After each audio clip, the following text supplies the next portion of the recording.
بسم اللہ الرحمن الرحیم۔ سب دوستوں سے گزارش ہے ایک بار درود شریف پڑھ لیں۔ چینل میں آنے والے سب دوستوں کو خوش آمدید۔ سب دوستوں سے درخواست ہے ایک بار چینل کو سبسکرائب لازمی کر دیں۔ میری اہلیہ نے مجھے ڈرتے ڈرتے آواز دی، ہاں بولو۔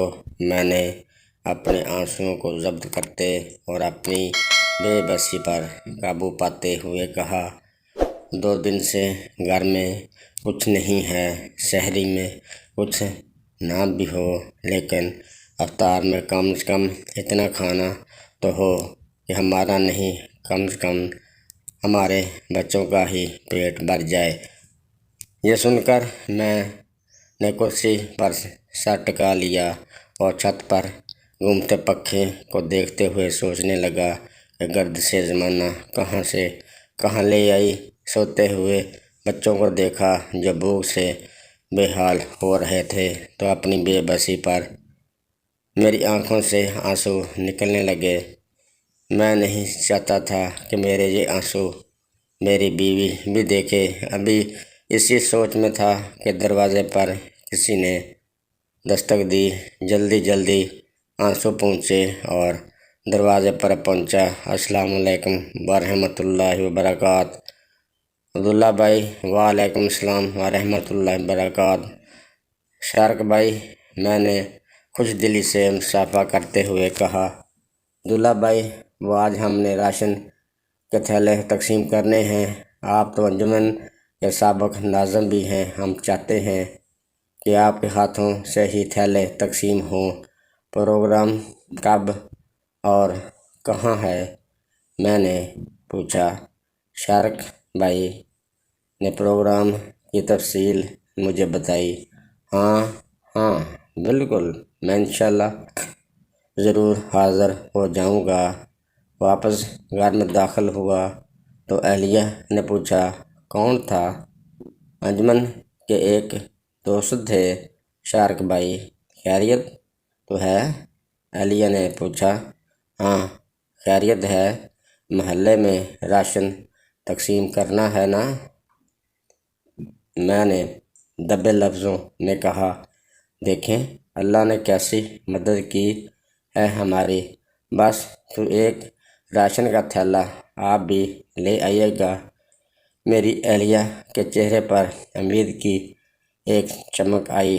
کیسے لے آئیے گا؟ میں وہاں راشن تقسیم کرنے جا رہا ہوں، بحیثیت مہمان کے میں ان سے کہوں کہ بھائی میرے گھر میں بھی 2 دن سے کچھ نہیں پکا، میرے گھر میں راشن نہیں ہے، ایک تھیلا مجھے بھی دے دو۔ میری چڑچڑاہٹ نمایاں تھی۔ میری اہلیہ میری سفید پوشی کی طبیعت سے اچھی طرح واقف تھی۔ کہنے لگی، اچھا تو آپ یوں کہہ دیجیے گا نا کہ ایک تھیلا ہمیں بھی دے دو، ہمیں کسی کو دینا ہے۔ یعنی جھوٹ بولوں، کسی کے نام چلوں اور خود کھا جاؤں؟ ویسے میں نے کچھ سخت لہجے میں کہا۔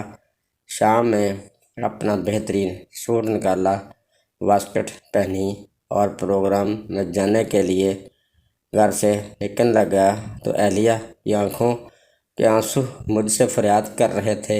میں انہیں نظر انداز کر کے گھر سے نکل گیا۔ حالانکہ سچ تو یہ ہے میری اپنی کیفیت بھی یہی تھی۔ پروگرام میں پہنچا تو کرسی کی صدارت پیش کی گئی، مجھ سے بھی خطاب کا کہا گیا۔ میں نے اپنی گفتگو کی اور یہ آیات تلاوت کی، وہ جو اپنا نامہ اعمال بائیں ہاتھ میں دیا جائے گا کہے گا، ہائے کسی طرح مجھے اپنا نوشتہ نہ دیا جاتا اور میں نہ جانتا کہ میرا حساب کیا ہے، ہائے کسی طرح موت ہی قصہ چکا جاتی، میرے کچھ کام نہ آیا، میرا مال میرا سب زور جاتا رہا۔ اسے پکڑو، پھر اسے توک ڈالو، پھر اسے بھٹکتی ہوئی آگ میں دھنساؤ، پھر ایسی زنجیر میں جس کا ناپ 70 ہاتھ ہے اسے پرو دو۔ بے شک وہ عظمت والے اللہ پر ایمان نہ لاتا تھا اور مسکین کو کھانا دینے کی رغبت نہ دیتا۔ میں مبارکباد پیش کرتا ہوں انجمن کے ساتھیوں کو کہ انہوں نے اتنا زبردست کام کیا۔ نہ جانے کتنے بے روزگار، مخلوق الحال اور غربت کے ستائے ہوئے لوگ جن کے گھر میں راشن نہیں، چند دن کی آسودگی ضرور نصیب ہو جائے گی۔ اس کے بعد شارک بھائی نے مجھ سے کہا، دلہا بھائی آئیے اور راشن تقسیم کیجیے۔ یہ وقت مجھ پر بہت سخت تھا۔ میں جب بھی تھیلا دیتا میرا دل چاہتا کہ کہوں کہ بھائیو ایک تھیلا مجھے بھی دے دو، ایک تھیلا میرے لیے بھی رکھ دو۔ میرے گھر میں بھی بچوں نے 2 دن سے کچھ نہیں کھایا۔ میں اور میری بیوی بھی بغیر سحر و افطار کے روزے رکھ رہے ہیں، مگر میری سفید پوشی مجھے اجازت نہیں دیتی تھی کہ میں یہ کہہ سکوں۔ پروگرام کے بعد خالی ہاتھ بوجھل قدموں سے اپنے گھر کی طرف روانہ ہو گیا۔ گھر پہنچا تو اہلیہ کی آنکھوں میں امید جگمگا رہی تھی، لیکن خالی ہاتھوں کو دیکھ کر اس کی آنکھیں پھر برسنے لگیں اور میں نڈھال ہو کر کرسی پر ڈہ گیا۔ یہ ایک سچی کہانی ہے، نام تبدیل ہے۔ آس پاس دیکھیے بہت سے سفید پوش ہیں جو زبان سے کہہ نہیں پاتے، ان کی سفید پوشی کا بھرم رکھیے۔ اور آپ اگر اپنے ساتھیوں کہلاتے زندگی سے ہی غافل ہیں تو حیرت ہے آپ ویلفیئر کا کام کیسے کر سکتے ہیں۔ پہلے اپنے آس پاس عزیز و اقارب کو دیکھیے، لوگوں کی رقم آپ کے پاس امانت ہے۔